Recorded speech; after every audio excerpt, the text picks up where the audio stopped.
কেমন আছো সবাই? আশা করি সকলে ভালো আছো। আর আমি অনেকটাই ভালো আছি।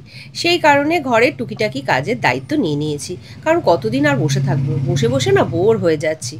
কিন্তু মা আর রূপকের শাসন, "না, তোমাকে কোনো কাজ করতে হবে না।" বিছানাটা গোছাতে, গোছাতে দেখি টং করে একটা আওয়াজ হলো। ভাবলাম বোধহয় কোনো মেসেজ ঢুকলো। না, কোনো মেসেজ আসেনি।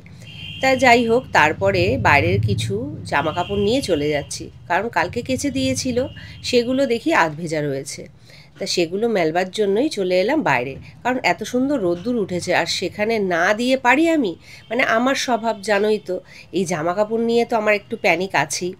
তা তারপরে পদ্ম গাছের দিকে তাকিয়ে দেখছি যে কোনো পদ্ম ফুল ফোটার আছে কি না। হ্যাঁ, দেখছি কালকে একটা পদ্ম ফুল ফুটবে। আর এটা না বিকেল বিকেল তুলে রাখতে হবে, তার কারণ না হলেই তো চুরি হয়ে যাবে। তারপরে চলে এলাম এই গাছটার দিকে। গাছটা দেখছি ঝুলে পড়েছে। একটা কঞ্চি দিয়ে বেঁধে দিলে গাছটা সোজা হয়ে দাঁড়িয়ে থাকবে। সেটাই দেখছিলাম। আর এই গাছটা কী গাছ বলতে পারবে বন্ধুরা? এটা ভাইয়ের বাড়ি থেকে এনেছিলাম। তারপরে সোজা চলে এলাম রান্নাঘরে। দেখছি মা পাস্তা বানিয়ে ফেলেছে। আগের দিন অনেকখানি পাস্তা ছেলে সেদ্ধ করে রেখেছিল। সবটুকু তো লাগেনি, তাই রেখে দিয়েছিলাম। আর সেই পাস্তাটাই বানাতে বলেছিলাম। আমি তো একটা থালা ছেলেকে ধরিয়ে দিলাম। আর মা সাথে সাথে এসে বলল, "ওরে ওটার নয়, ওটার আমি রিমোর জন্য আলাদা করে একটু বেশি করে তুলে রেখেছি।" তা ওই থালাটাই ছেলেকে ধরিয়ে দিল। তা যাই হোক, পাস্তাটা তো কিন্তু হেভি বানিয়েছিল। আর তোমরা কে কে পাস্তা খেতে ভালোবাসো আমাকে কিন্তু জানিও।